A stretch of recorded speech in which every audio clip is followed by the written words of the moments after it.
I'm sitting with Norm Macdonald, and now not all your material comes from the news. Is that right? You know, no, some of my material comes. My strongest material comes from real life. Real life? Like, for instance, today I was driving in a car. You were kind enough to bring a car to bring this old chunk of coal here to the studio. We send cars for our guests, yes. Yeah, so I got in it, and that's, I get material that way. So my driver... What do you mean? How do you get material that way? You get in the car, and what happens? My driver tells me a joke. The driver we sent to pick you up told you a joke? Yeah. And you're going to tell it now on the show? Yeah, that's how I get a lot of my material. Okay. Why don't we just have him on next time? That guy... that guy... No, wait till you hear me do it.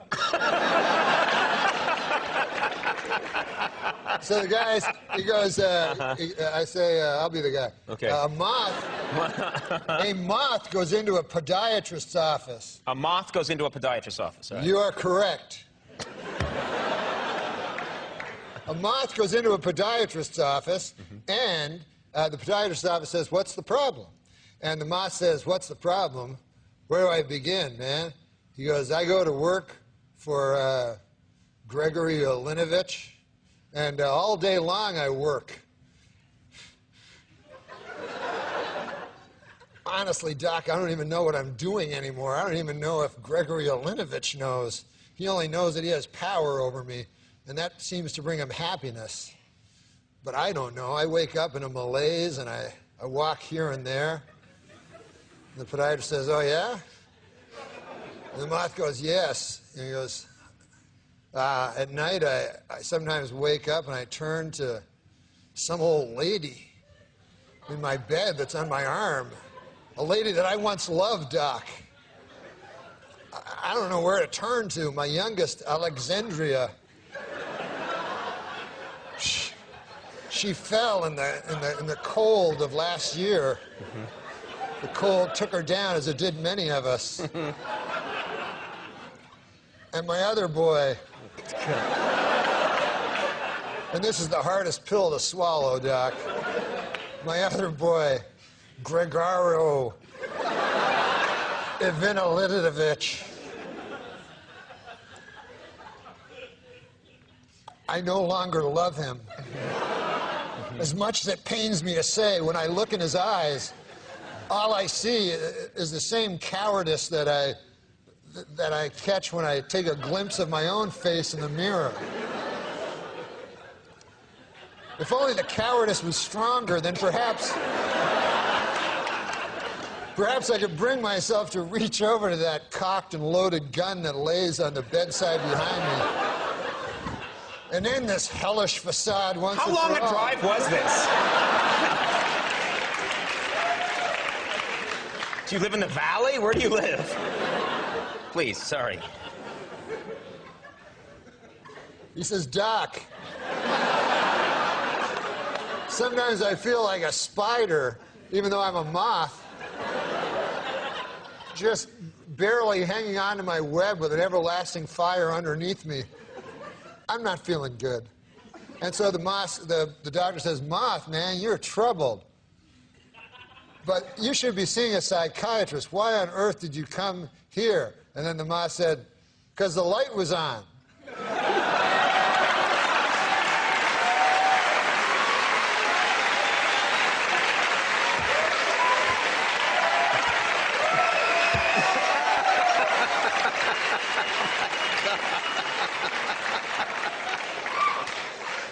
My congratulations to anyone who stuck it through to the end.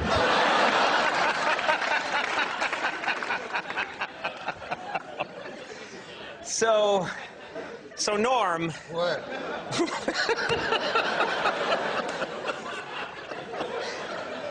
We're pretty much out of time. No. Well, listen, it's over. What's that? Do it. We have. I understand you've been pitching television shows. Because that's what you do. You know, most of your life is mundane. So I had to write a book, right? So it was a book about my life. So they said, you know, just write about your life. So I said, "Oh, thank you, yeah." Yeah, it turned out to be the greatest comic novel ever written, but when it started, It was supposed to be a memoir, you know, a autobiography. So it makes you think about, well, what is my life? So I started thinking about it, right? So I said, okay, I wake up in the morning and I eat some Count Chocula. And then I watch Sports Center while I'm digesting my Count Chocula.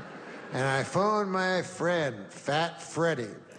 And I go, hey, you want to eat a cheese sandwich or something around 3 o'clock? I got to wait for my Count Chocula to digest, but how'd that settle with you? He goes, yeah, great. So I get together with him. And on my way, I get some groceries to bring home for later. And then, of course, there's dinner, you know? So most of my life is finding and consuming food. So it doesn't make for a riveting read.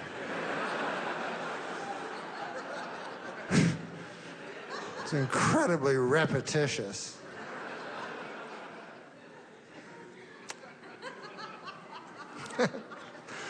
When you're writing, you learn a lot of that. I went to a guy who was a big writer guy. He told me about things I didn't know about. Metaphors. You ever hear of them? He said, you got to use metaphors. I'm like, what's that? He's like, that's a thing. So a metaphor is like, you can lead a horse to water, but you can't make it drink. So I'm like, what the fuck does that mean? So he's like, that means you can take a person, you know, and you can give him all the information and everything, but he still has to be the one to absorb it himself. So I was like, well, why the fuck didn't you just say that? Like, what? Why do you have to put a horse into it? Like, what? You thought I was so stupid you needed to make it into some fable? Like, what? A horse? Or sometimes the metaphor part of it is true, but then the literal part is not true. Like they'll go like, that which does not kill you makes you stronger, right? Now, metaphorically, that's true. Like maybe a woman breaks your heart, you know, or life deals you a bad hand. And then the next time you're prepared for it and it doesn't hurt you as much. But literally, it's not true at all. Literally, it's that which does not kill you makes you weaker. And will probably kill you the next time it shows up.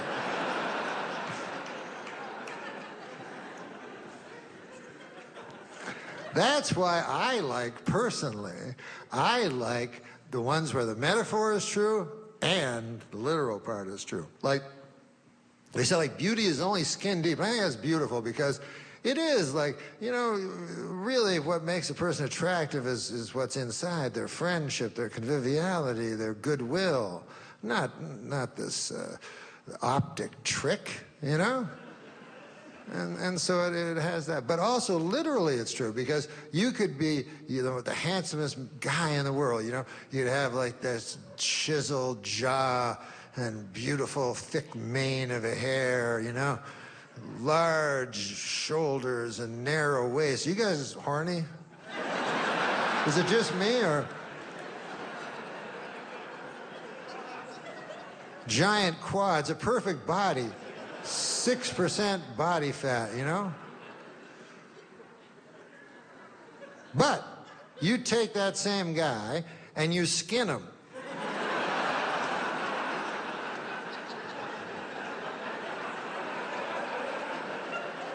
All of a sudden, he is not so easy on the eyes.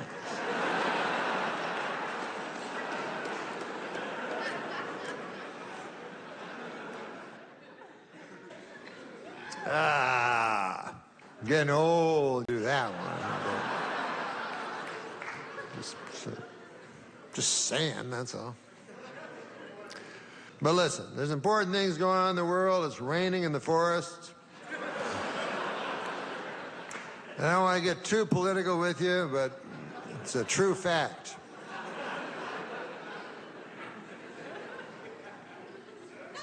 Now, I don't, you know, I know science, and I would not be surprised at all if, like, 10 years from now, scientists went, God damn, it's good we burned down that motherfucking rainforest.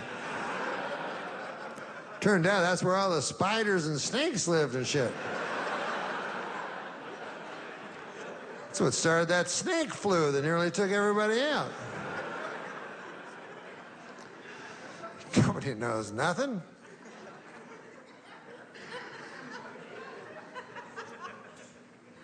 But you know, you're supposed to crunch up cans, and I think it's a good thing.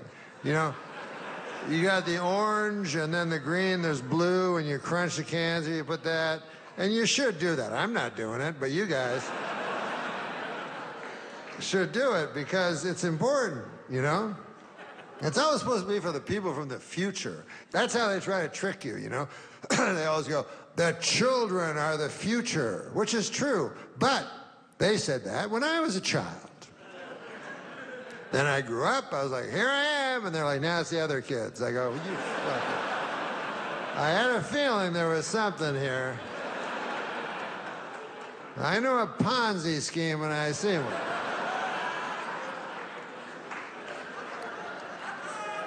Now it's the other children.